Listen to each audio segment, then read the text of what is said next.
नमस्कार दोस्तों,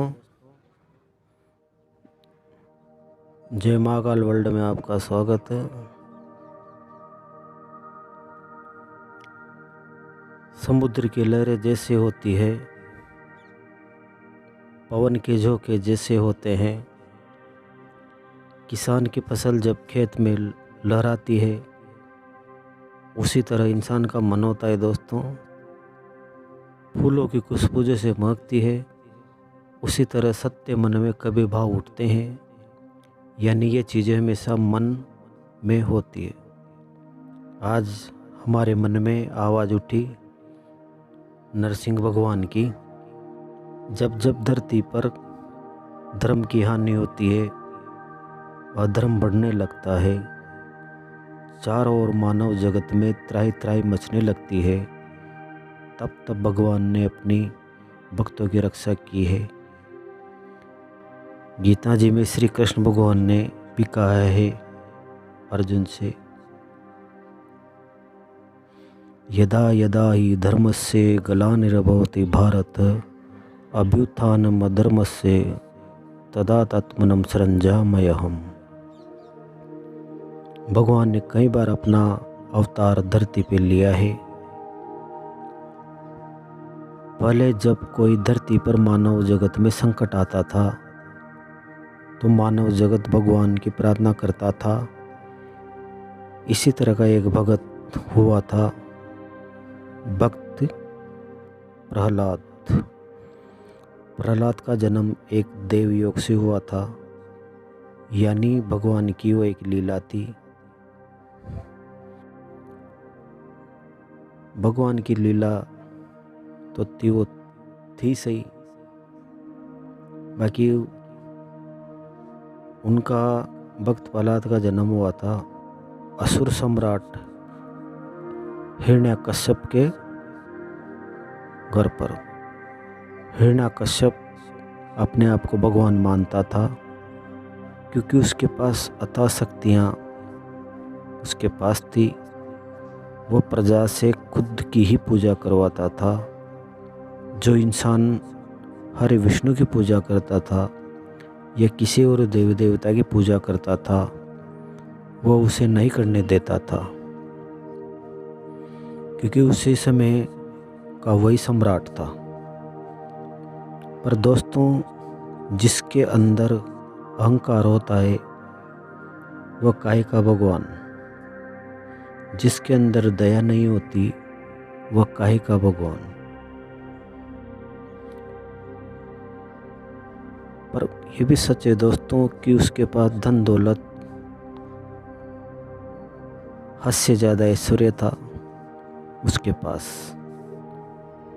अपने पास लाखों रुपए होते हैं तो मन में भाव उठते हैं, तो वो तो दुनिया का मालिक खुद को मानता था।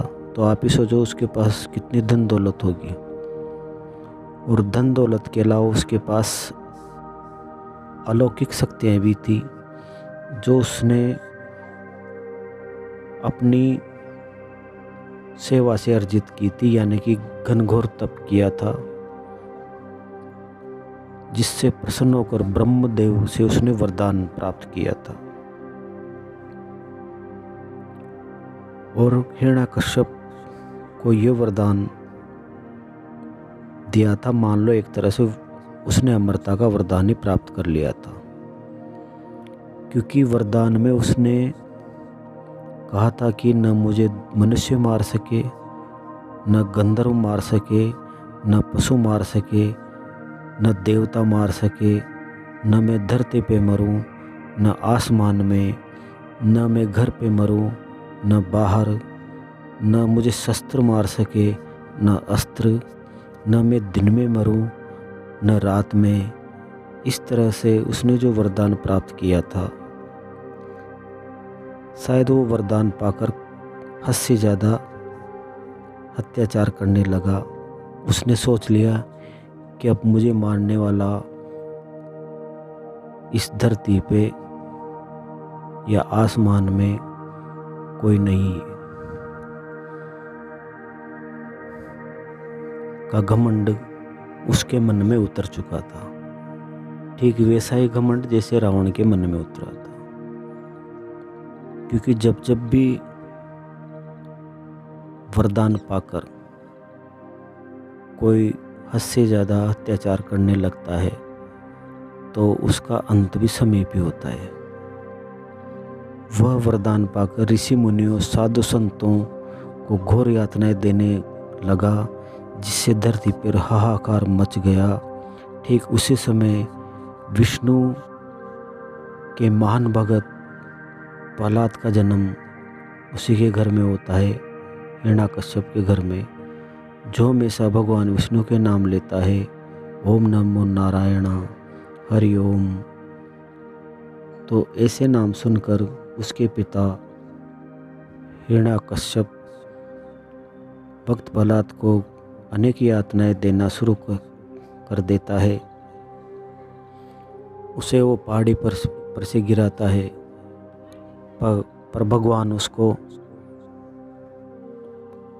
बचा लेते हैं। इसी तरह की यातनाएं वो उसको नदी में डुबो देता है, पर भगवान उसको बचा लेते हैं, यानी रक्षा करते हैं। इसी तरह से भक्त प्रहलाद का विश्वास है भगवान के प्रति बढ़ने लगा। और जब कुमार के घर बिल्ली के जो बच्चे थे वो उसमें अपने मटके को पकाने के लिए जिसे आग लगाता है, फिर बाद में पता चलता है तो भक्त प्रहलाद वहाँ पहुँच जाता है और एक भगवान से प्रार्थना करता है। तो उसी टाइम पे बरसात हो जाती है, जिससे वो अग्नि बुझ जाती है और बिल्ली के बच्चे बच जाते हैं। और इसी तरह हिरण्याकश्यप की बहन थी होलिका, तो भक्त प्रहलाद को लेके गोद में बैठ जाती है। तो भक्त प्रहलाद भगवान का नाम लेते हुए आराम से बैठ जाता है, बाकी होलिका जल जाती है और भक्त प्रहलाद बच जाता है। तो इसी तरह उसका विश्वास से दृढ़ होता रहा प्रहलाद जी का। तो आखिरी में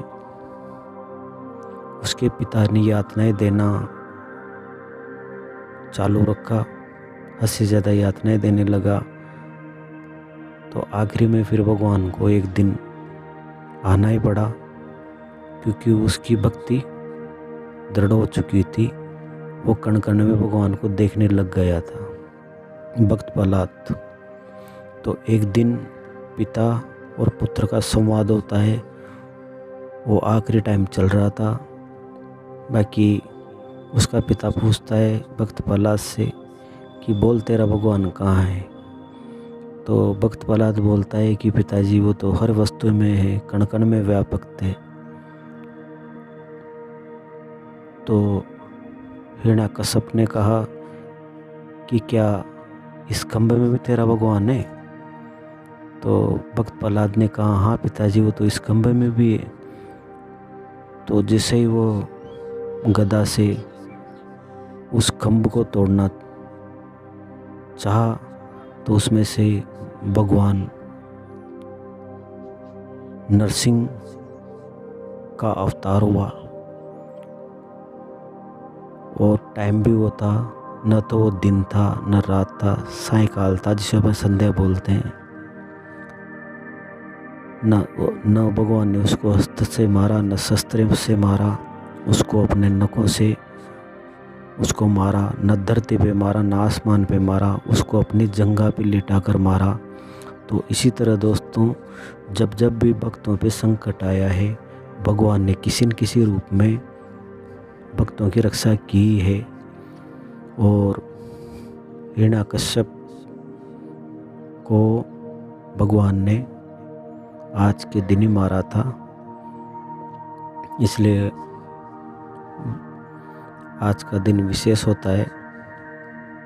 और इसी के साथ अपनी भावनाएं बनाए रखें, क्योंकि ईश्वर ही है जो एक इंसान की वो किसी न किसी रूप में हमेशा मदद करने के लिए आता ही है।